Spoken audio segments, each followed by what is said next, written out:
नमस्कार दोस्तों, मैं तनु जसवाल आपका एबीसी एजुकेशन एकेडमी के डिजिटल प्लेटफॉर्म पर स्वागत करता हूं। हमारी जो क्वेश्चन सीरीज थी, आज हम उसका 9वां पार्ट लेके आ रहे हैं। अब ये क्वेश्चन सीरीज में लेट क्यों हुआ, पहले मैं इसका कारण बता देता हूं। ठीक, हमने इसके पैरेलल एक दूसरी सीरीज प्रारंभ की है, निःशुल्क बैच सीरीज। ठीक, जिसमें उत्तराखंड के इतिहास से हमने बैच प्रारंभ किया है। अब उसमें क्या कर रहे हैं हम लोग, जैसे ही वहां पर कोई चैप्टर खत्म हो रहा है उससे संबंधित फिर महत्वपूर्ण प्रश्नों की सीरीज में क्वेश्चन ला रहे हैं। यानी कि जैसे वहां पर हमने उत्तराखंड के स्रोत, जानकारी के स्रोत हो गया, उसके बाद कुनिंद राजवंश, उसके पश्चात पौरव राजवंश या ब्रह्मपुर राजवंश। ठीक, उसके पश्चात कार्तिकेयपुर राजवंश लाए। अब कार्तिकेयपुर राजवंश को हमने उसमें पढ़ा दिया। अब उससे संबंधित जितने भी प्रश्न बन रहे हैं उसको हमने 8वीं और 9वीं सीरीज में क्या किया है, कंक्लूड किया है। ठीक, इसीलिए आप आज देखोगे आज प्रश्नों की संख्या 21 होगी। तो इसको लाने का जो मूल प्रयास था वो इसीलिए देरी से ला रहे हैं। ठीक, तो आज अपनी 9वीं सीरीज को शुरू करते हैं। चलिए, आपकी स्क्रीन पर पहला सवाल है, अस्कोट राजवंश की स्थापना किसने की थी? अस्कोट राजवंश की स्थापना किसके द्वारा की गई थी? त्रिलोकपाल, भारतीपाल, अभयपाल या तिलकपाल? तो इसका जो सही उत्तर हमारे पास है वो है अभयपाल। अभयपाल नामक व्यक्ति ने अस्कोट राजवंश की स्थापना 1279 ईस्वी में की थी। ठीक, ऐसी मान्यता है या ऐसी जानकारी मिलती है कि अभयपाल नामक एक व्यक्ति था, उसने 1279 ईस्वी में इस अस्कोट राजवंश की स्थापना की थी। इस अस्कोट राजवंश के लोगों को एक शब्द का प्रयोग किया जाता था, रजवार। क्या बोलते थे? इनको रजवार कहते थे। यही प्रश्न पूछा गया है कि अस्कोट राजवंश के राजाओं को किस नाम से जानते हैं? तो रजवार नाम से जानते हैं। इनके नाम के पीछे पाल है, तो पाल नामांत भी बोलते हैं इनको, पाल राजा भी कहते हैं इनको। ठीक, तो ये इनके क्या है बारे में जानकारी मिलती। चलिए अगला प्रश्न, निम्न में अशोक चल के विजय अभियान के बारे में कौन बताता है? ठीक, गोपेश्वर, किरोली, नाला या देवप्रयाग? तो 4 ऑप्शन आपके पास है, आपको इसका क्या देना है, सही उत्तर देना है। तो इसका सही उत्तर है गोपेश्वर। 1191 में नेपाल के एक राजा हुआ करते थे अशोक चल, उन्होंने 1191 में गोपेश्वर या उत्तराखंड पर क्या किया था, हमला किया था। और इसके बारे में 2 जगह हमको जानकारी मिलती है। एक है 1191 का गोपेश्वर त्रिशूल अभिलेख और दूसरा है बाड़ाहाट अभिलेख। बाड़ाहाट अभिलेख 1209 का। तो ये 2 अभिलेख इनके बारे में जानकारी मिलती है। ठीक, तो ये आपको उत्तर मिल गया। चलिए अगले प्रश्न की तरफ बढ़ते हैं। अगला प्रश्न, क्राचल देव के बारे में बालेश्वर ताम्रपत्र, बालेश्वर दान पात्र में अंकित वर्ष कौन सा है? 1221, 1223, 1219 या 1224? तो जो क्राचल देव है उसके बारे में जो हमको जानकारी मिलती है वो मिलती है 1223 ईस्वी की। और कहां से? बालेश्वर से। और बालेश्वर जो मंदिर है ये कहां पर है? चंपावत में। कहां पर स्थित है? चंपावत में। ठीक, और ये जो क्राचल देव नामक जो व्यक्ति था यह नेपाल का ही राजा था। इससे पहले अशोक चल आया था, अशोक चल के बाद कौन आता है? क्राचल देव आता है। यह नेपाल में एक जगह पड़ती है दुल्लू, ये वहां का क्या था, निवासी हुआ करता था। ठीक, तो क्राचल देव के बारे में जानकारी मिल गई। चलिए अगला प्रश्न, तैमूर लंग ने हरिद्वार पर कब आक्रमण किया था? तो इसमें हमसे तैमूर लंग के आक्रमण के बारे में पूछा गया है। 1398, 1399, 1397 या 1396? तो तैमूर लंग ने हरिद्वार में 1398 में क्या किया था? आक्रमण किया था। तो उत्तर हमारे पास क्या होगा? 1398। चलिए आगे बढ़ते। कुलसारी मूर्ति अभिलेख में कत्यूरी राजवंश के लिए किस शब्द का प्रयोग किया गया?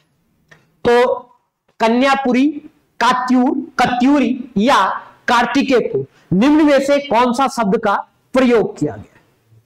ठीक, तो इसके लिए जो प्रयोग किया गया है वो कात्यूर किया गया है। ठीक है, क्या किया गया है? कात्यूर। इस अभिलेख में इसके लिए क्या प्रयोग किया गया? कात्यूर किया गया है। जबकि जो यहां की जागरें हैं, ठीक, या जो पवाड़े हैं, उन पवाड़ों में इन्होंने कत्यूर राजवंश के लिए एक शब्द का प्रयोग किया है, कंथापुरी। ठीक है, तो दो चीजें आपको याद रखनी है।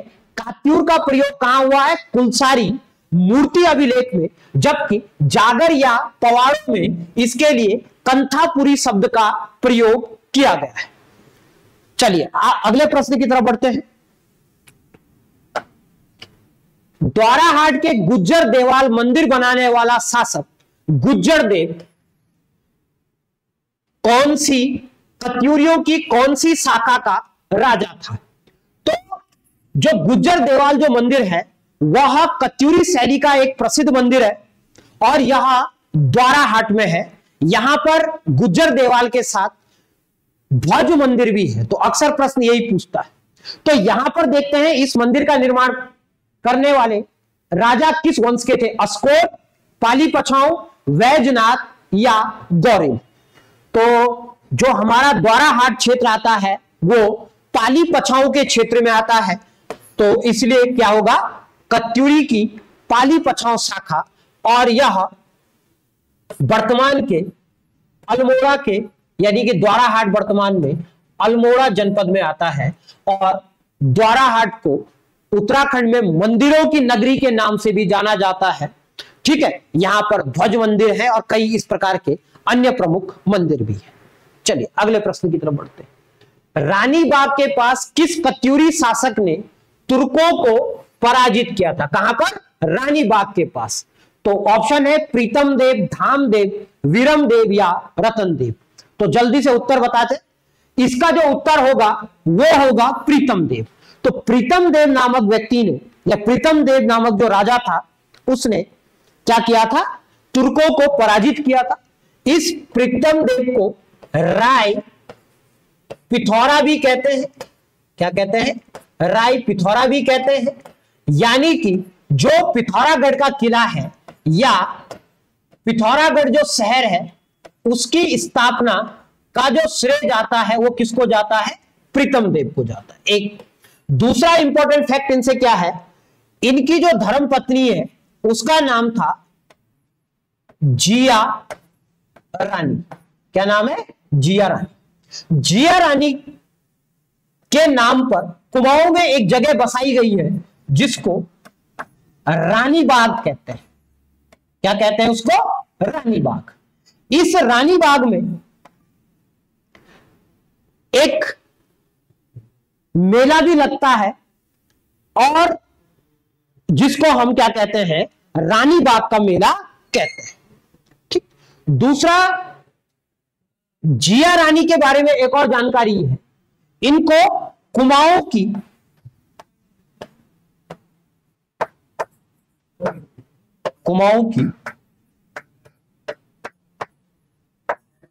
लक्ष्मीबाई भी कहते हैं। क्या कहते हैं? कुमाऊं की लक्ष्मीबाई। इनके नाम क्या के? ठीक। तो ये क्या है? दो चीजें आपको मिल गई और यही रानी बाग है जहां पर HMT की क्या है? घड़ियां बनती थी, हिंदुस्तान मशीन एंड टूल्स। चलिए अब अगले प्रश्न की तरफ बढ़ते हैं। मालूशाही के पिता का क्या नाम था? उत्तम देव, धामदेव, बीरम देव या हरुसेन। ठीक, तो इनमें से कौन सा नाम है? तो इसके पिता का नाम था धामदेव।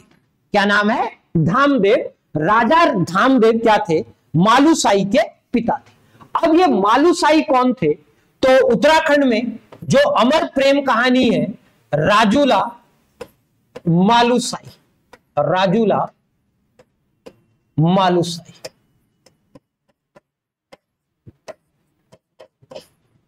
उसके जो हीरो हैं वो कौन है? राजा मालुसाई है। तो और हीरोइन उसकी कौन है? राजूला है, जो कि भोट प्रदेश के यानी कि सौका राज्य के जो राजा थे उनकी क्या थी? पुत्री थी। और बाद में मालुसाई इसके शासक भी बनते हैं कत्यूरी साम्राज्य के। अब ये इसमें दो नाम हमको, कुछ नाम और मिल रहे हैं, जिनमें से एक नाम है उत्तम देव। अब ये उत्तम देव थे कौन? तो इनको गढ़वाल में उदी रौत के नाम से जानते थे, उदी रौत। और ये जो हरु सिंह है, ये क्या है? इनका नाम था हरि सिंह, हरि सिंह। और इनको वर्तमान में देवता के रूप में पूजा जाता है, ठीक है? पूजा करते हैं इनकी लोग देवता के रूप में, ठीक। और बीरम देव क्या है? कत्यूरी राज्य के शासक थे। चलिए अगला प्रश्न, गौरिल देवता कत्यूरी के किस शाखा के माने जाते हैं? गौरिल देवता या गोलजू महाराज जिसको हम कहते हैं, ये कत्यूरियों की किस शाखा के क्या थे? व्यक्ति थे। तो ये थे पाली द्वाराहाट शाखा के। क्या है? पाली द्वाराहाट शाखा के व्यक्ति थे, राजा थे। और इनके जो पिता थे उनका नाम था झाल राय, ठीक। क्या है? झाल राय।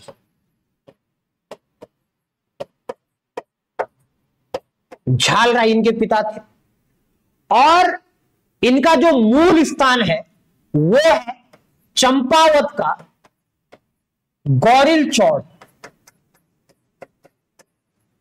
ठीक, गौरिल चौड़। और इनको कुमाऊं में क्या मानते हैं? गोलजू देवता को या गोलू देवता को, गोलजू देवता को न्याय का देवता। क्या? न्याय का देवता। ठीक, इतनी बातें आपको याद रखनी। चलिए अगला, सिरा के मल वंश का संस्थापक कौन था? सिरा के मल वंश का। तो इसमें हमसे क्या पूछा है? सिरा जगह पूछी है कि सिरा के मल वंश का संस्थापक कौन था? छुरमल, जगतमल, निरपालमल या कल्याणमल? तो इसका उत्तर है जगतमल। तो जगतमल ने इसकी स्थापना की थी। अब ये सिरा कहां पर है? तो सिरा है पिथौरागढ़ में, वर्तमान में एक जगह पड़ती है जिसका नाम है डीडी हाट, ठीक। तो डीडी हाट को क्या बोलते थे? सिरा बोलते थे। और जो मल वंश के शासक थे यानी कि जो डोटी के राजा थे, वो सिरा के लिए एक शब्द का प्रयोग करते थे, वो इसको कहते थे पर्वत डोटी। क्या कहते थे? पर्वत डोटी। तो सिरा के लिए जिस शब्द का प्रयोग होता था उसको कहते थे पर्वत डोटी कहते थे। एक चीज। दूसरा, यहां पर मल वंश का जो शासक होता था उसका मतलब, जैसे बड़ा भाई शासन करेगा डोटी में, तो छोटा भाई शासन कहां करेगा? छोटा भाई शासन करेगा आपका सिरा में। तो यहां पर मल वंश का छोटा भाई, मल वंश का छोटा भाई,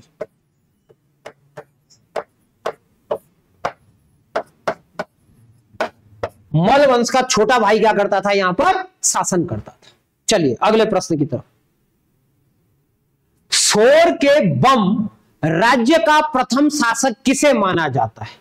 तो सोर के इसका बम राज्य का प्रथम शासक किसे माना जाएगा? Option A Karakil Bam, option B Rai Bam, option C Harimal या डी सिंह बम।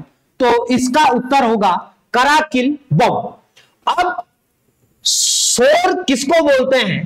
तो वर्तमान का जो पिथौरागढ़ है, यानी कि जो पिथौरागढ़ का जो शहर है, उसको क्या कहते थे? सोर घाटी कहते थे, ठीक। और इस राज्य को बोलते थे बम राज्य। क्या बोलते थे? बम राज्य, ठीक। इसको बोलते थे बम राज्य। चलिए, बम जाति के राजा करते थे यहां शासन। अगला प्रश्न, मणकोटी रजवार वंश का पहला शासक किसे माना जाता है? ठीक, तो इसका उत्तर क्या होगा? Option A Ramchandra Dev, option B Anand Chand, option C Karamchand और ऑप्शन डी पृथ्वी चंद। तो हमारे पास इसका ऑप्शन क्या है? ऑप्शन संख्या सी कर्मचंद। ठीक, चलिए अगले प्रश्न की तरफ बढ़ते। निम्न में से कौन से शोर के बमों की राजधानी नहीं थी? ठीक है, तो option A Chandak, option B Udaipur, option C Bamdhol, option C D Saloni. ठीक है, तो ऑप्शन हमको कौन सा ढूंढना है? इसका सही उत्तर ढूंढना है। तो बमों की जो राजधानी थी वो कौन सी नहीं थी? सैलोनी नहीं थी। ठीक, चंडाक जहां पर मोस्ट मानु देवता का मंदिर है, उदयपुर और बमढोल, ये तीनों क्या है? इनकी राजधानियां थी। चलिए आगे बढ़ते हैं। कत्यूरी प्रशासन में कर्मांत किस स्तर का अधिकारी होता था? ग्राम, तहसील, जनपद या प्रांत का? तो इसका सही उत्तर होगा तहसील स्तर का, क्योंकि ग्राम स्तर पर ग्रामीणी, जनपद स्तर पर विषयपति और प्रांत स्तर पर उपरिक नाम का अधिकारी शासन करता था। तो ऑप्शन बी क्या होगा? तहसील। तो यह हमारा सही उत्तर हो गया। चलिए आगे बढ़ते हैं। कार्तिकेयपुर का कौन सा शासक कन्नौज के शासक यशोवर्मन का समकालीन माना जाता है? ठीक, तो इसका समकालीन कौन माना जाता है? कल्याण राज, त्रिभुवन राज, निम्बर देव या खरपर देव? तो ऑप्शन डी सही होगा, यानी कि खरपर देव क्या था? यशोवर्मन का समकालीन राजा माना जाता था और खरपर देव को बसंत देव के बाद का राजा था। किसके बाद? बसंत देव के बाद राजा बनता है, इसीलिए राजा इसलिए जो कार्तिकेयपुर में जो 3 परिवार शासन करते हैं, उनमें से जो पहला परिवार है उसे खरपर देव वंश भी कहते हैं। कई लोग वसंत देव कहते हैं, कई लोग उसको खरपर देव वंश कहते हैं। चलिए आगे बढ़ते हैं। वैजनाथ का नारायण मंदिर किसने बनाया था? ठीक, वैजनाथ का नारायण मंदिर। तो ऑप्शन ए लया देवी, बी सामा देवी, सी नाथू देवी और डी सिंधु देवी। ठीक, तो इसका सही उत्तर है सामा देवी। और ये जो सामा देवी और लया देवी है, यह कार्तिकेयपुर राजवंश के जो सबसे प्रतापी शासक हुए। कौन? राजा ललित सुरदेव, उनकी धर्म पत्नियां थी ये दोनों। तो ललित सुरदेव की पत्नियां, ठीक, ये दोनों इनकी क्या थी? धर्म पत्नियां थी ललित सुरदेव की। और ऑप्शन हमारा सामा देवी। आगे उत्तराखंड के कार्तिकेयपुर में कितने शासकों ने शासन किया? तो option A 15, option B 12, option C 13, option D 14। तो सही उत्तर क्या होगा? 14। 14 शासकों ने कार्तिकेयपुर में शासन किया और कार्तिकेयपुर राजवंश की स्थापना बसंत देव ने की थी। ये बार बार बोल रहा हूं क्योंकि प्रश्न ऐसा ही कुछ आता है। तो 14। और परिवार कितने थे? 3 फैमिली थी। 3 फैमिली के 14 शासकों ने। चलिए आगे बढ़ते हैं। अगले प्रश्न, निम्न में से कौन से स्थान से कार्तिकेयपुर राजवंश के अभिलेख नहीं मिलते हैं? तो अभिलेख नहीं मिलते हैं। Option A Kandara, option B Nala, option C Bageshwar, option D Baijnath. तो कहां कहां से इसके ऑप्शन नहीं मिले? तो मतलब इसके जो अभिलेख नहीं मिलते हैं, वो कहां से नहीं मिलते? नाला से। जबकि कंडारा, बागेश्वर और एक स्थान और है, कौन सा? पांडुकेश्वर।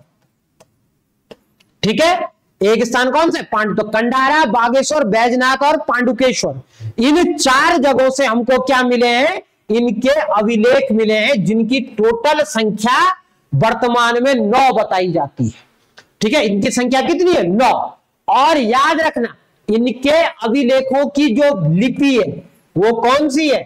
कुटिला। कौन सी लिपि है? कुटिला लिपि। तो याद रखना, कुटिला कार्तिकेयपुर के राजाओं की अभिलेख्य लिपि है। चलिए आगे बढ़ते हैं। कार्तिकेयपुर के राजाओं के लिए कत्यूरी शब्द का प्रयोग सबसे पहले किस लेखक ने किया था? राहुल सांकृत्यायन, गेयरसन, एटकिंसन या इनमें से कोई नहीं? तो हमारा उत्तर क्या होगा? एटकिंसन। एटकिंसन पहला ऐसा व्यक्ति था जिसने कहा था जो कार्तिकेयपुर के राजा हैं उन्होंने ही इसको बाद में कत्यूर घाटी में शिफ्ट किया और इसलिए इसको कत्यूरी राज्य भी कहते हैं। और उनके द्वारा ही ये बात कही गई है कि जो कत्यूरी शासन व्यवस्था थी वह कार्तिकेयपुर का चौथा परिवार है। 3 परिवारों ने कहा कि कार्तिकेयपुर में शासन किया और चौथे परिवार ने कहा किया? कत्यूर घाटी में किया भाई। चलिए आगे बढ़ते हैं। अगला प्रश्न, उत्तराखंड में स्थापत्य कला एवं मूर्ति कला का स्वर्ण युग किस साम्राज्य के काल को कहते हैं? तो बहुत आसान सवाल है, तो इसके उत्तर है पौरव, परमार, चंद या कार्तिकेयपुर। तो कौन सा उत्तर? कार्तिकेयपुर। कार्तिकेयपुर या मध्यकाल को उत्तराखंड में स्थापत्य कला और मूर्ति कला का क्या कहते हैं? स्वर्ण युग कहते हैं। तो गोल्डन इरा। कार्तिकेयपुर में स्थापत्य कला में मंदिर निर्माण की 2 शैलियां क्या थी? प्रसिद्ध थी। कौन कौन सी? एक थी शिखर युक्त, पहली कौन सी है? शिखर युक्त। और दूसरी कौन सी है? छत्र युक्त। ठीक है, दूसरी कौन सी? छत्र युक्त। मूर्ति कला में राहुल सांकृत्यायन जी ने क्या बोला है? राहुल सांकृत्यायन ने क्या कहा है कि हर गौरी की जो मूर्ति है, कहां पर? काली मठ में, वह भारत की सबसे सुंदर मूर्तियों में से एक है। कौन सी? काली मठ की हर गौरी की। तो इतनी जब हमारे पास क्या मिल गई? डेफिनेशन मिल गया, इतनी स्थितियां मिल गई, तो हमने भी कह दिया कि यह स्वर्ण युग है। चलिए आगे बढ़ते हैं। अशांति देव राजवंश की कौन सी दूसरी राजधानी? अशांति देव वंश की देव राजवंश की दूसरी राजधानी कौन सी थी? तो इनकी राजधानी कौन सी थी दूसरी? तो इनकी दूसरी राजधानी थी रणचुला हाट। कौन सी है? रणचुला हाट। लखनपुर बैराट भी तो थी, उसके अलावा दूसरी कौन सी थी? रणचुला हाट।